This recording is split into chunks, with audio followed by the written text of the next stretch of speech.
São Vicente era o patrono da cidade, até que Fernando Martins, ou melhor, Santo António de Lisboa, se tornou um dos principais emblemas da capital.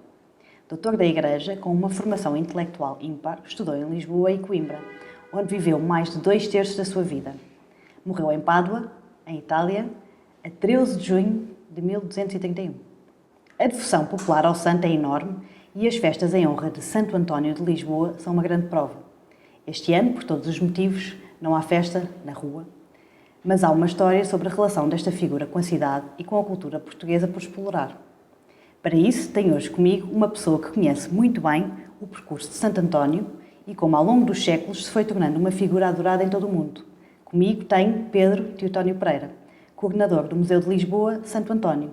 Bem-vindo, Pedro. Muito obrigado, Cláudia. Este é um episódio especial, numa semana especial dedicada aos santos. Com muita pena de todos, não vamos ter as marchas populares e os arraiais pela cidade, mas vale a pena recordar anos anteriores. E atrevo-me a perguntar, como é que costuma passar a noite de 12 para 13 de junho? De 12 para 13, normalmente nas marchas populares, e depois acabo sempre por dar uma volta pela cidade de Lisboa para ver os arraiais. Este ano realmente vai ser um ano especial e diferente. Não vai haver os casamentos de Santo António, não vai haver os arraiais, não vai haver as marchas, não vai haver a procissão de Santo António, que é uma procissão muito bonita, que decorre todos os dias 13 de junho e que percorre o bairro de Alfama, uma tradição muito lisboeta, com uma participação popular fortíssima. E qual é que é o bairro lisboeta que tem para si o melhor espírito de festa?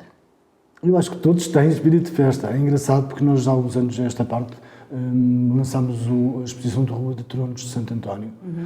Os tronos de Santo António é uma tradição muito lisboeta, ligada à reconstrução da igreja depois do terremoto de 1755, em que as crianças quiseram participar de alguma forma na recolha de fundos para a reconstrução da igreja e começaram a erguer pequenos tronos à porta de casa nas festas de Santo António para pedir o testãozinho para Santo António. Isso desde quando? Desde depois do terremoto de 1755. Foi uma tradição que ficou. Depois, já no século XIX, as crianças continuavam a erguer os pequenos tronos e a dar atrás das pessoas a pedir o testãozinho para Santo António, mas usavam o dinheiro para comprar guloseimas e para queimarem fogos de artifício. Mas foi uma tradição que ficou muito ligada às festas aqui na cidade. E nós relançámos esta ideia desde 2015 e tem sido muito interessante perceber o entusiasmo com que as pessoas nos vários bairros participam. E os vários bairros não é só nos bairros históricos, Alfama, Mouraria, Madragoa, mas em Carnide, em Alcântara, no Parque das Nações, em Alvalade. Portanto, é interessante ver este bairrismo que se espalhou pela cidade toda. E o que é que mais gosta nestas festas? Eu gosto da participação das pessoas e da alegria das pessoas, que é muito bonito ver nos bairros a preparação da festa. A fase que eu acho mais interessante é a preparação da festa para o dia 13, para o dia 12 e para o dia 13. Porque são meses de trabalho, não é? São meses de trabalho, o envolvimento enorme das pessoas, o empenho muito genuíno das pessoas, e isso é muito bonito de ver, realmente.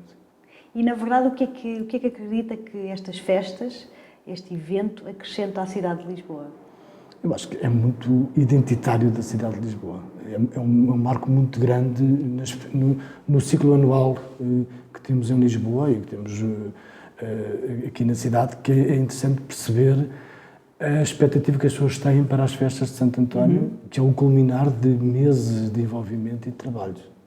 É engraçado, inclusive tenho ideia, há uns anos, em casa de alguns amigos, assim íamos jantar, lembro perfeitamente de estar a ouvir as marchas a ensaiar, seguida, noite após noite, dia após dia. E havia muitas festas particulares antigamente nas casas das pessoas, havia o saltar à fogueira, havia uma série de tradições que depois foram caindo em desuso, até por posturas municipais, por questões de segurança, mas antigamente havia o saltar à fogueira, os bailaricos e por aí fora. Portanto, acho que é interessante falarmos um bocadinho sobre isso. Inclusive, ao preparar-me para esta conversa, descobri algumas particularidades sobre a origem das festas e antes da devoção ao Santo António celebrava-se o São João. As festas de Santo António foram uma assimilação das antigas festas do solstício de verão, centradas no culto popular a São João Batista. Espero que não esteja a dizer nenhuma asneira. Quer-me falar um bocadinho desta evolução, como é que aconteceu esta evolução? Sim. Pronto, realmente o São João aqui é o santo mais importante. Aliás, atrevo-me a dizer que é um dos santos mais importantes da Igreja Católica, porque o São João Batista veio anunciar o nascimento de Jesus Cristo. E o São João veio cristianizar as festas do solstício de verão. São festas muito antigas que haviam no hemisfério norte até ao São João, ao próximo do dia do São João, os dias estão a crescer. Com o São João, os dias começam a diminuir, ao solstício de verão, os dias começam a diminuir até ao Natal, que é as noites maiores do ano, em que nasce a luz do mundo, nasce Jesus Cristo, e portanto este ciclo anual que estamos a celebrar com os Santos Populares e com o Natal. E realmente o São João tinha no hemisfério norte uma importância enorme, e portanto era celebrado em toda a Europa. E são umas festas muito importantes que depois foram, de alguma forma, caindo e o Santo António vai herdar muitas dessas tradições associadas a São João. Temos, por exemplo, os fogos, a queima de alcachofras e de ervas aromáticas nas fogueiras, onde as pessoas saltavam e se defumavam. No dia de São João, no dia de Santo António, a água adquiria características mágicas e, portanto, a pessoa tinha que molhar a cara ou tinha que se molhar. Isso já há imensos anos. Já há muitos anos, sim, há muitos anos. Isso na Idade Média, não é? Portanto, havia muito esta tradição de, no dia de Santo António, no dia de São João, na véspera, as pessoas saírem dos bairros, irem até às fontes e aos fontanários, molhar a cara e refrescar-se na água, que adquiria algumas características mágicas. E foi esta tradição que depois deu um bocado de origem a esta coisa das marchas populares e por aí fora, portanto, coisas que de alguma forma foram depois organizadas já no século XX. E esta passagem para o Santo António, que nós temos atualmente, ou seja, ser o Santo António porque ele, porque... O Santo António vai ter uma proximidade maior com as pessoas, pela figura que é, e tem muito a ver com esta proximidade do nosso Santo Antoninho. É engraçado que a partir do século XV, o Santo António é conhecido como o Santo Antoninho aqui em Lisboa, o que dá este diminutivo, dá uma proximidade muito grande com as pessoas. Isto, por um lado, era para distinguir o Santo António de Lisboa do Santo Antão, porque Santo Antão era um santo, o primeiro santo ermita, um santo muito importante, e que, na origem latina de António e de Antão, tem o mesmo nome, Antónios, e, portanto, para haver uma distinção de um e do outro, era o Santo Antão do deserto, o Santo António do deserto, o Santo António Grande, e o Santo António, o Santo Antoninho de Lisboa. Portanto, havia esta distinção. Mas realmente há esta proximidade muito grande das pessoas com uma devoção a este Santo António, que é quase tratado como um membro da família. E, portanto, as pessoas zangam-se com ele, pedem-lhe coisas, fazem as pazes, e, portanto, é um santo que tem um tratamento muito especial.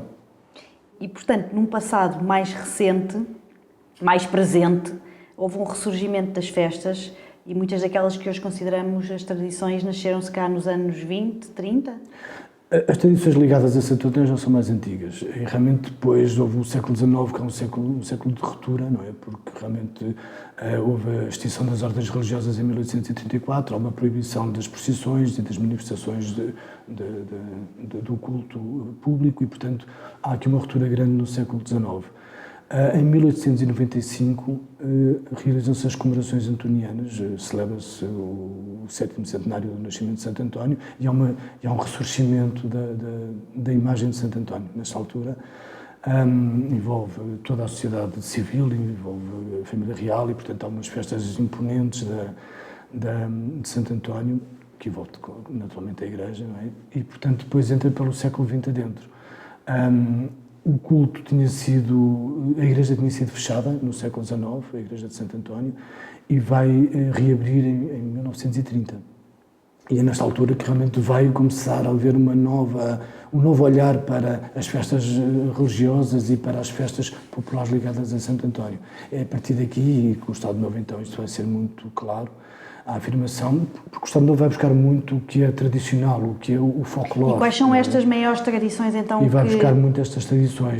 Quais são elas? Pronto, a Igreja vai buscar a procissão de Santo António e vai reativar de alguma forma a procissão de Santo António, que era uma procissão imponente que havia em Lisboa e que tinha acabado, todo o século XX tinha acabado, todo o século XIX tinha acabado e, portanto, é retomada no século XX, timidamente à volta da Igreja e depois, mais tarde, com o percurso atual. Há também os casamentos de Santo António já nos anos 50 e há, em 34, as marchas populares, a organização das marchas populares. É um jornal que vai organizar o concurso das marchas populares, começa com 3 ou 4 marchas, mas depois as pessoas aderem de tal forma que eles vão ter que repetir nesse ano com mais outros bairros participantes e depois, nos anos seguintes, vão juntar outros bairros de Lisboa. E depois os arraiais que sempre decorriam nos bairros e, portanto, eram festas espontâneas, sendo que depois havia um grande arraial na Praça da Figueira, que era o mais conhecido e que se estendia ao Rossio, portanto, passava a noite de 12 para 13, é uma festa enorme naquela zona da Praça da Figueira do Rossio. Que giro. E as noivas de Santo António que falou, consegue explicar um bocadinho melhor a origem? A ideia das noivas de Santo António tem muito a ver com este ressurgir do folclore, não é? E do que é genuíno, o que entendiam como genuíno. E está muito ligado a esta ideia do Santo António, o santo casamenteiro. É uma ideia que se desenvolveu mais a partir do século XIX. O São João era o santo casamenteiro, é engraçado isso. Tradicionalmente o São João era o santo casamenteiro, mas depois o Santo António vai herdar muito esta ideia do santo que ajuda as raparigas a casar.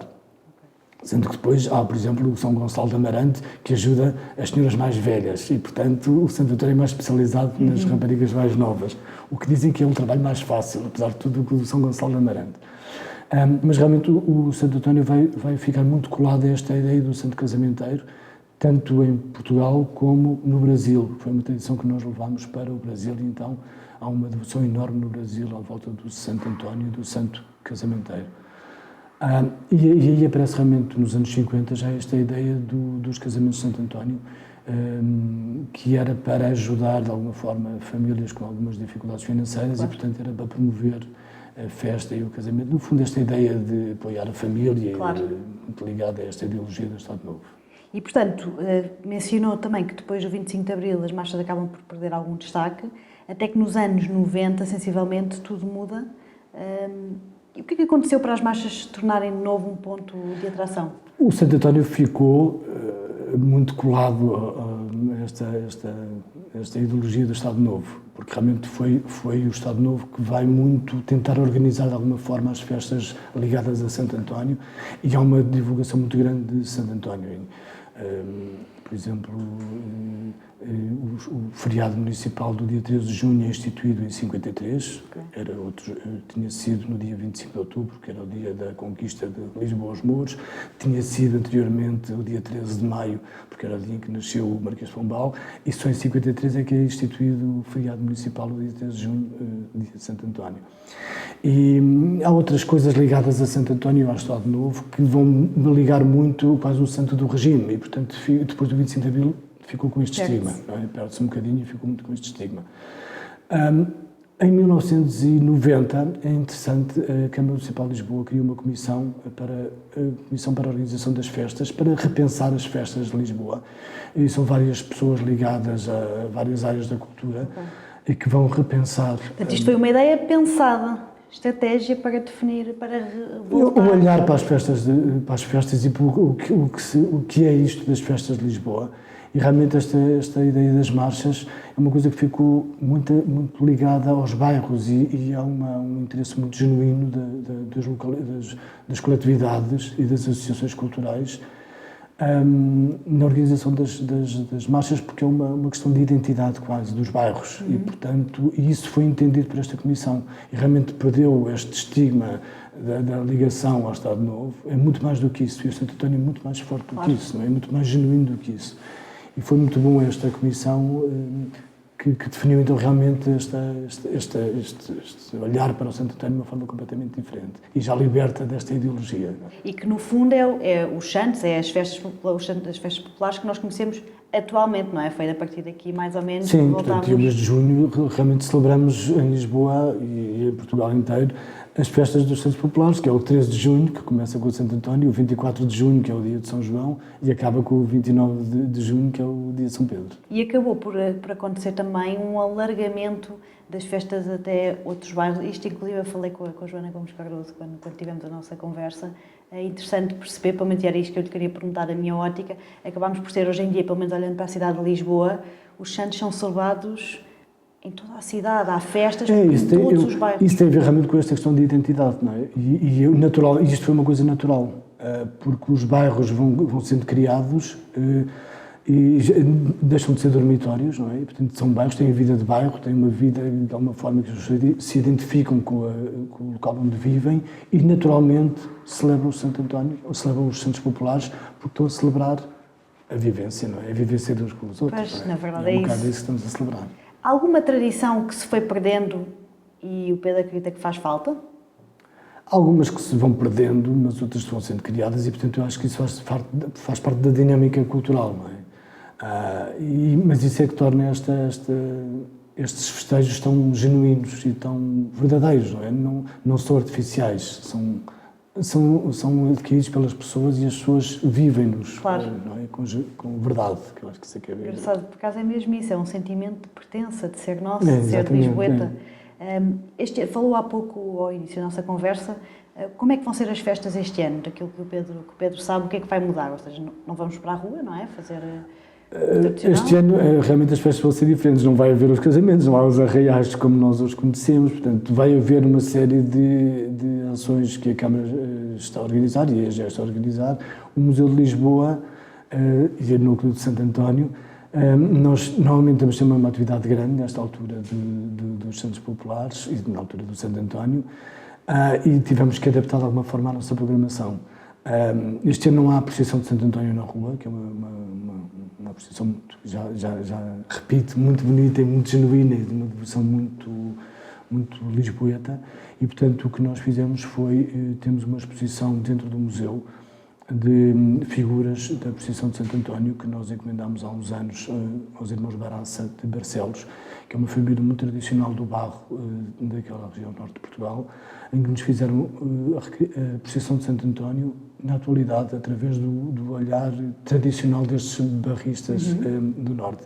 E ficou muito bonito, que é interessante, conseguimos identificar ali as figuras, temos a Polícia Municipal, temos os bombeiros, temos o povo, temos os vários andores, temos o Jeep com o carro, com o Santo António, as várias ordens religiosas e as irmandades que participam, e portanto temos à roda de 330 figuras que representam a procissão na atualidade.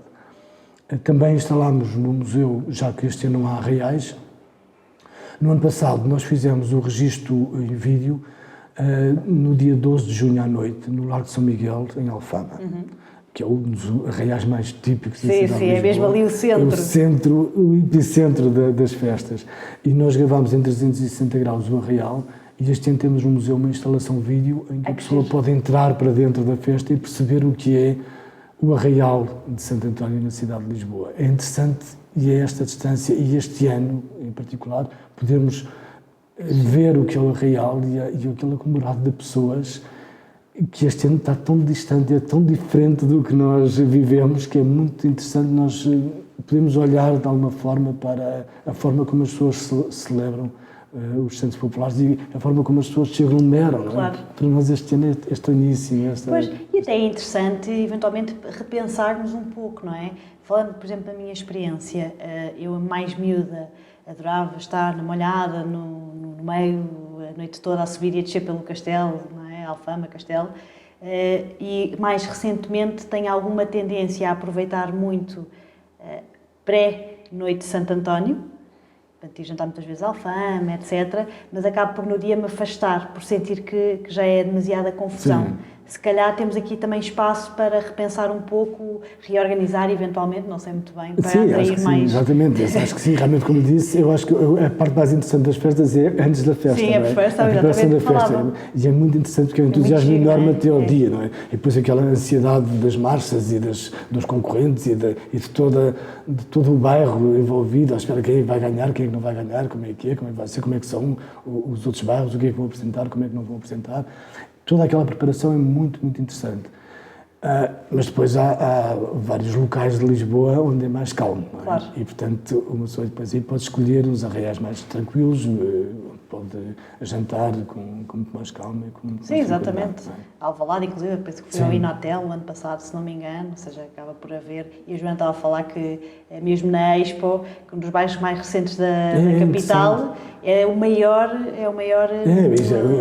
festival. Por exemplo, há imensos. Em Campolide há um real também também. enorme, também, em Alcântara também. É engraçado, por exemplo, e estava-lhe a falar dos tronos há bocado, realmente o Parque das Nações participa com entusiasmo enorme na exposição de tronos de Santo António, que é interessante, porque é um bairro muito recente, não é? E acho giro que é, de facto, mesmo eu, tendo algum conhecimento da cidade de Lisboa, estou a falar consigo e percebo que eu, de facto, não sei nada sobre as festas populares, sobre os santos, na verdade, e é muito giro descobrir esta história. Eu acho que podíamos falar aqui um bocadinho sobre o Museu de Lisboa, o Santo António e a sua história. Inclusive, segundo o vosso guia, falava que um novo discurso museológico que reforça o carácter cultural de Santo António, não só do ponto de vista histórico e religioso, mas também da sua importância como fenómeno social e antropológico. De que forma é que o Santo António é um fenómeno social? É interessante, porque depois o Santo António vai ser levado pelos portugueses para todo o mundo. E é interessante que nós encontramos a imagem de Santo António espalhada literalmente pelo mundo inteiro. É um bocadinho de Portugal que está espalhado pelo mundo. Sim, é uma devoção enorme ao Santo António, nos Estados Unidos da América, em toda a América Latina. Mas das comunidades portuguesas lá? Ou mesmo... Algumas comunidades portuguesas e italianas, mas depois integrada pelos países, pela população local. Na América Latina há uma devoção enorme a Santo António, enorme, mais quase do que aqui em Portugal. No Brasil, então, uma devoção enorme a Santo António. Em África há uma devoção enorme a Santo António. Na Índia há uma devoção muito grande a Santo António. Portanto, encontramos a imagem de Santo António, uma devoção a Santo António e festas de Santo António espalhadas pelo mundo inteiro. Muito integradas depois através do sincretismo religioso. Por exemplo, no Brasil, o Santo António tem o paralelo nos orixás, em Ogum é o Santo António que foi depois integrado naquelas religiões afro-americanas. Por exemplo, em África temos imagens de Santo António muito interessantes e temos lá algumas no museu. São umas pequenas estatuetas que se chamam Tony Malau, o Santo da Boa Sorte. Tem a ver com a cristianização do Reino do Congo, no século XVII, em que os portugueses cristianizaram um reino muito importante em África, e a imagem de Santo António foi adotada e foi integrada nas religiões locais e foi transformada em amuleto. E, portanto, eles esculpiam umas pequenas imagens de Santo António, em marfim, que depois usavam para dar boa sorte e para curar as feridas. E eles esfregavam a imagem de Santo António nas feridas, diretamente nas feridas, para tentar... Qual é que é a imagem de Santo António? A imagem de Santo António, sim. A figura em si. A figura vai sendo construída ao longo dos séculos. Portanto, não há nenhuma imagem de Santo António contemporânea de Santo António. Quando ele morreu, não havia nenhuma imagem dele. As primeiras descrições que foram feitas para o processo para quando foi declarado santo, diziam que ele era baixo e gordo porque ele morreu com hidropisia, com retenção de líquidos, e portanto era corpulento. Há algumas imagens depois no século XVI e XVII que foram construídas com uma imagem de um santo forte, que nós não conseguimos identificar com a imagem de Santo António, porque ao longo dos séculos o Santo António vai sendo representado como um rapaz novo, porque ele morreu cedo, e um frade vestido de franciscano, muito próximo da imagem de São Francisco, homens austeros, magros. Depois vão sendo integrados alguns atributos para o distinguir dos outros franciscanos. Portanto, normalmente aparece sempre com o livro na mão, o sinal da sabedoria, depois com uma cruz, sinal do cristocentrismo franciscano. Depois vão integrar a açucena ou o lírio, que é uma flor branca, sinal de pureza, da pureza de Santo António. E depois, mais tarde, aparece com o Menino Jesus ao colo. E esta imagem com o Menino Jesus ao colo, que vai ser muito difundida pela arte barroca, e, portanto, é a imagem que nós mais conhecemos e que é conhecida internacionalmente, ou mundialmente conhecida, a imagem do Santo António com o Menino Jesus ao colo, um frade com o Menino Jesus ao colo, o que transmite esta ternura, não é? Esta ternura do olhar da Igreja, e que é interessante porque se São Francisco aparece representado com os estigmas e que está muito ligado ao sofrimento de Cristo, Santo António aparece com o Menino Jesus ao colo, ligado a esta ternura de Jesus, e portanto é esta dicotomia, não é? Que é engraçado. Esta adoração e culto ao santo é um reflexo da nossa cultura? É com certeza um reflexo da nossa cultura. Eu acho que tem muito a ver com este olhar da cultura portuguesa, deste olhar da ternura com que é olhada a nossa devoção mariana. É uma ligação muito histórica de Portugal com a Nossa Senhora e com o Menino Jesus. E, portanto, parece-me que é isto que vai dar alguma força à imagem de Santo António. Sim, e há muita expressão valha-me Santo António, associada a uma faceta quase de milagreiro também. Há muitas tem Santo António milagreiro, não é? Que recorre a Santo António por tudo e por nada, e portanto, e o Santo António é o santo milagreiro por excelência. Ficou muito ligado aliás, Santo António distinguiu-se por ser o santo com uma capacidade oratória e com um conhecimento das Escrituras enorme, por isso é o único doutor da Igreja português, foi tornado doutor da Igreja. E também pelos milagres que realizou. Ele tem muitos milagres que lhe são atribuídos, e eu acho que isso o torna também muito popular, porque realmente toda a gente recorre a Santo António por tudo e por nada. O padre António Vieira, que foi um grande divulgador de Santo António, ele próprio também dizia que as pessoas pediam tudo a Santo António, até a coisas pouco lícitas. É engraçado isso, porque realmente recorria-se tradicionalmente a Santo António por tudo. Não é? Falando especificamente sobre o Museu de Santo António, acho que é interessante perguntar ao Pedro, que tem toda uma carreira ligada à antropologia, à história de património português, etc., que o Pedro poderá explicar melhor.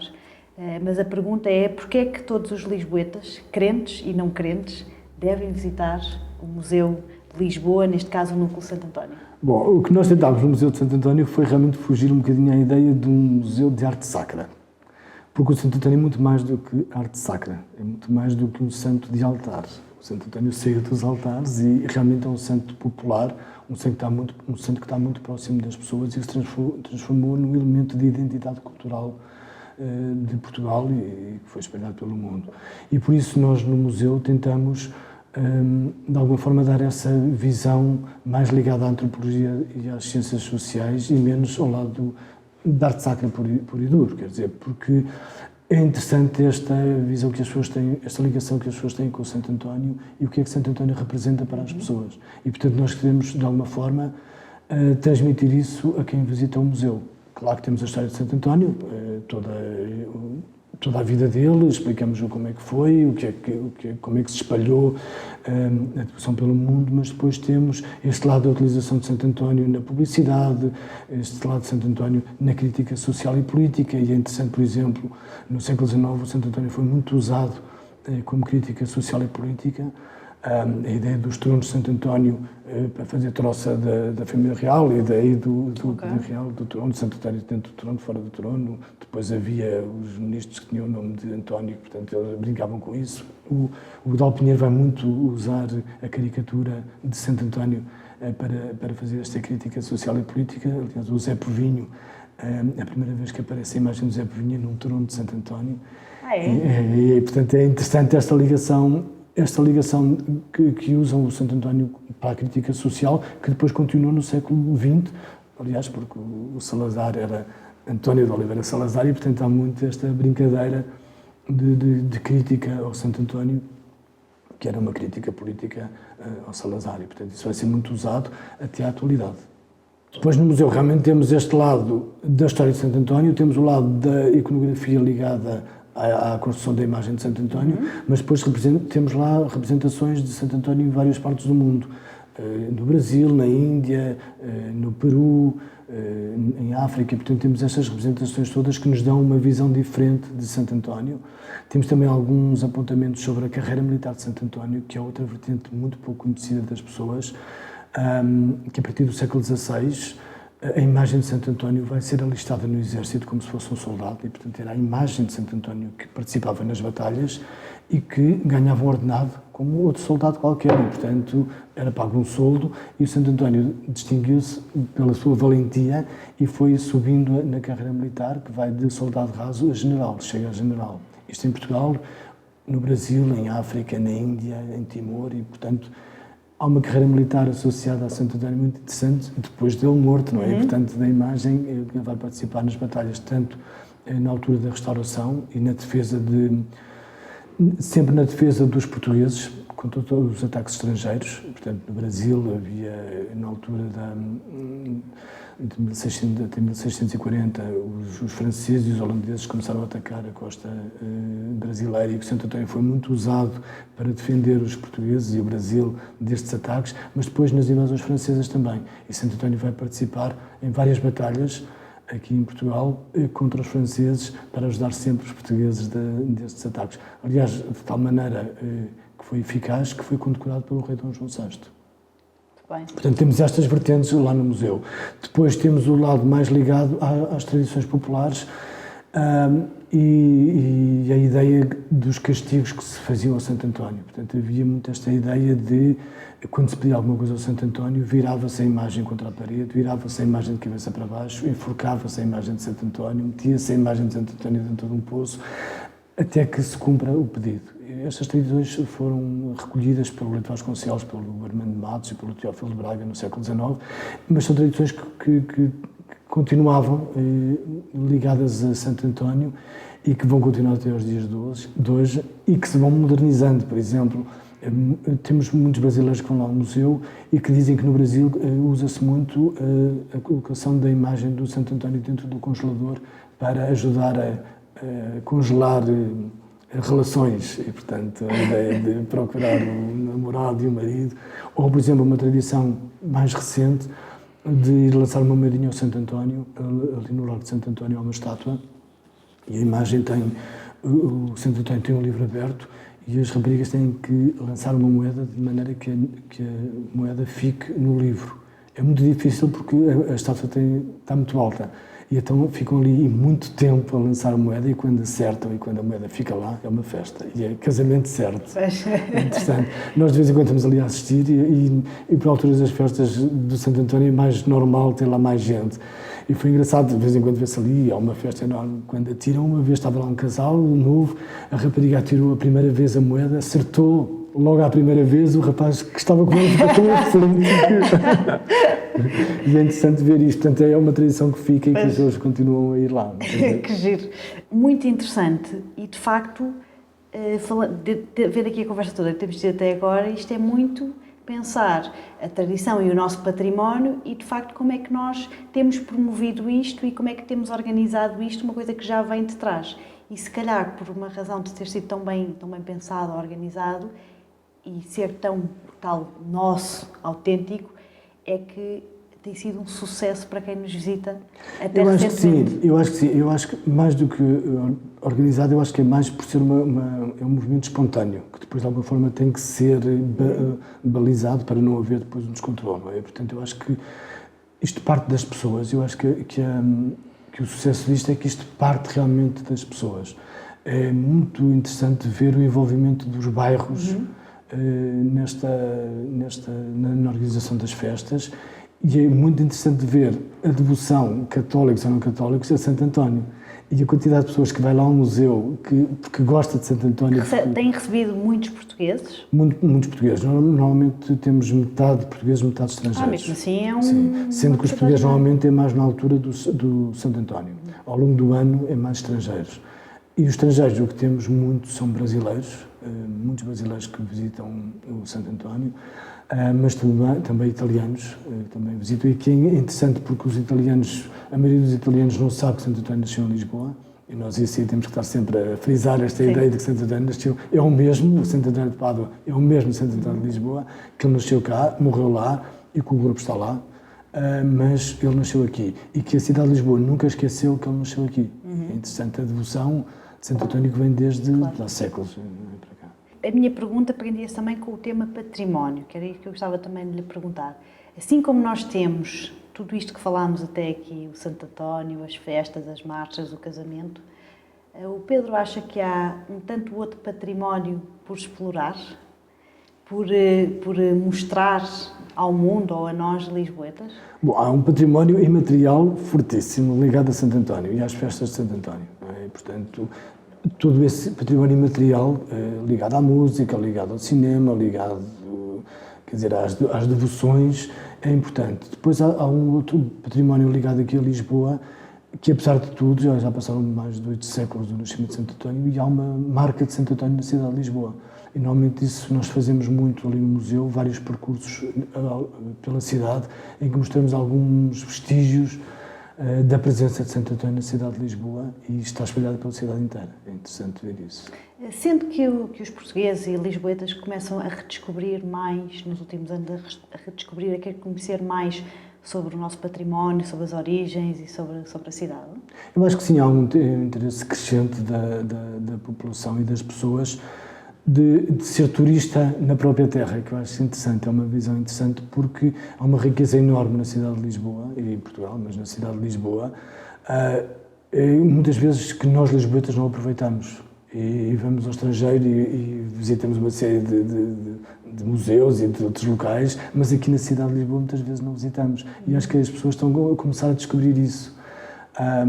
E é interessante ver que as pessoas gostam de repente chegam ali ao museu e ficam fascinados pelo que conseguem descobrir ali, porque não estavam a contar com isso. Quer dizer, portanto, e é uma riqueza interessante que depois a nossa ideia é que depois a pessoa possa sair do museu e descobrir recantos pela cidade de Lisboa que não são tão evidentes, não é? E, portanto, levar a pessoa a descobrir a cidade. E há para si algum bairro, nesta altura, que mereça a nossa especial atenção? Todos os bairros são interessantes em Lisboa, não é? Eu tenho uma paixão por Lisboa, portanto é difícil para mim estar-lhe a dizer isso, mas a Alfama para mim tem ali um encanto especial na altura dos Santos Populares. Agora, outros bairros também é interessante, por exemplo, falámos há bocadinho do Arraial de Campolide, ou de Alcântara, ou em Carnide, quer dizer, portanto, todos os locais em Lisboa, depois têm alguns pontos que são interessantes ir visitar e conhecer, e portanto essa eu acho que é a riqueza de Lisboa e a riqueza dos bairros da cidade de Lisboa.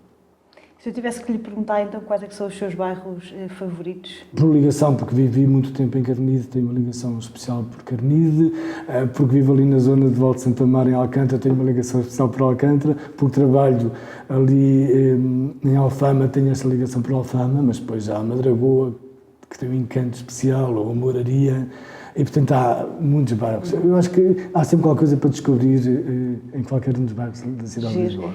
E portanto, Pedro, agora voltámos a ter uma cidade vazia, quase, que tínhamos há uns anos atrás, mas desta vez está toda renovada, está bonita, prédios reabilitados, etc. Neste momento, o que se calhar faz falta é conseguirmos trazer o comércio para as ruas. Portanto, o que o Pedro falava, de facto acho que é mesmo um movimento que se nota dos últimos anos, do sentimento do bairro, do desenvolvimento de uma série de núcleos e as pessoas viverem, que aconteceu até agora com a pandemia as pessoas irem mais aos seus mercados e locais, mas eu sinto que ainda existe um caminho então vamos trazer o comércio português às nossas ruas, mas comércio interessante, inovador, etc. Sim, eu acho que realmente esta pandemia que trouxe muitas coisas más, mas algumas coisas acho que foram boas, e uma das coisas boas foi desenvolver muito a vida de bairro. E o que se nota agora é que as pessoas vivem muito o seu bairro e estão muito animam os bairros, que isso é um aspecto interessante. Parece-me que agora falta o lisboeta descobrir a sua cidade, não é? E aproveitar este momento em que realmente temos poucos turistas e que a cidade está preparada para acolher as pessoas, e é uma oportunidade excepcional para poder descobrir a cidade e poder vaguear pela cidade de Lisboa. Tens feito esse passeio pela Baixa? Sim, tenho feito esse passeio pela Baixa, pelo Alfama, pelo Castelo. É muito interessante, porque olhar para a cidade como se fôssemos nós o turista, e portanto é muito bonito descobrir isso, não é? E a cidade está muito, muito bonita para isso. Sem dúvida. Eu passei pela Baixa recentemente, estacionei no Camões e passei pelo Chiado. Eu olhei para a Brasileira e para a Benar e a esplanada estava relativamente vazia. E eu pensei, uau, eu posso me sentar na esplanada da Benar é um privilégio e enorme, beber um café e aproveitar este largo. Para mim, claro que eu estou a falar isto num tema um bocadinho egoísta, porque é péssimo para a economia tudo o que aconteceu. Mas pronto, assumindo que isso faz parte do que nos aconteceu, não é? De facto, a pessoa desce a Garré e sente a cidade linda, quase nossa, e eu quero mostrar aos portugueses e aos lisboetas que temos aqui coisas incríveis. Venham, não é? O que eu estava a dizer realmente é que isto é uma fase, não é? Porque os turistas vão ir outra vez. Sim, e portanto é aproveitar esta fase, não é? Portanto eu acho que é um bom momento para poder vaguear um pouco pela cidade e descobrir os vários bairros que existem na cidade. Eu, de qualquer forma, eu sinto que o comércio tem que se virar muito para dentro. E sinto que é um movimento, de alguma forma, que vai acontecer um bocadinho no mundo todo. Para fora. ou seja, o comércio virar-se para o português também. Sim, sim. Conseguir viver do público português, seja mais sofisticado ou menos sofisticado.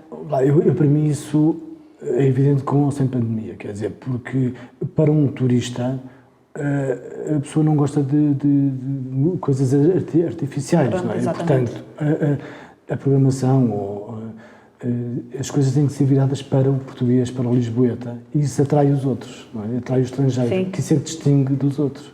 A tal autenticidade que temos Exatamente, falado. pronto. Isso, e eu acho que isso é importante, realmente, que as coisas são criadas para os residentes.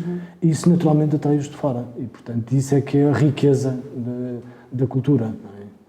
E agora o que falava dos turistas vão voltar, como é que imagina, não o cenário pós-pandemia, mas como é que imagina a cidade daqui a 10 anos?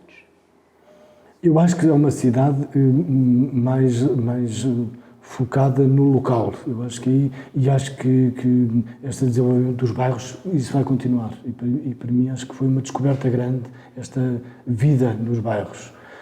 E que espero que diminua o trânsito automóvel, que permita que possamos andar na cidade de uma forma mais fluida como agora. E realmente é muito mais simples ir agora de um lado para o outro, poder usufruir da cidade com muito mais qualidade. Eu acho que essa qualidade, espero que se mantenha e nos próximos 10 anos, que se aprofunde e, portanto, que permita, de alguma forma, podermos viver a cidade de uma forma mais tranquila e mais prazerosa, com mais gosto, não é? Que eu acho que isso é a riqueza da vida em comunidade. E os Santos Populares, como é que será como é que será daqui a uns anos? Os Santos Populares, eu acho que o bairrismo é sempre igual e, portanto, vai ser sempre este bairrismo que se nota e que espero que se mantenha, porque isso é uma riqueza muito grande dos nossos bairros.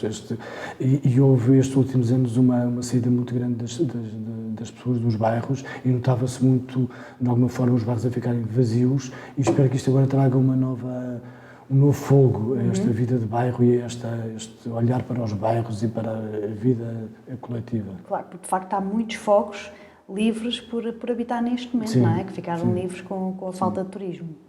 Muito bem, antes de falarmos aqui do projeto, Pedro, mais alguma coisa que gostasse de falar aqui sobre o tema das festas ou do Santo António que não tivéssemos tocado? Eu acho que há sempre coisas a descobrir de Santo António. É tão rico que vale a pena ir aprofundar de alguma forma e realmente ir ao museu. Acho que é um princípio para ir descobrindo o que é o Santo António, que é muito mais do que realmente o que um santo de altar. E, portanto, há esta riqueza enorme que é sempre bom ir descobrindo. E o ponto de partida, o museu será um bom ponto de partida. Acho que sim. Ótimo, boa. Então, Pedro, qual o projeto que nos trouxe hoje? Pode-nos falar um bocadinho? O projeto que eu trouxe, e já agora ia frisar um bocadinho esta ideia de que o Santo António, ou o Museu de Santo António, é um núcleo do Museu de Lisboa. O Museu de Lisboa é um museu polinucleado, tem vários núcleos. O núcleo principal é no Palácio Pimenta, no Campo Grande.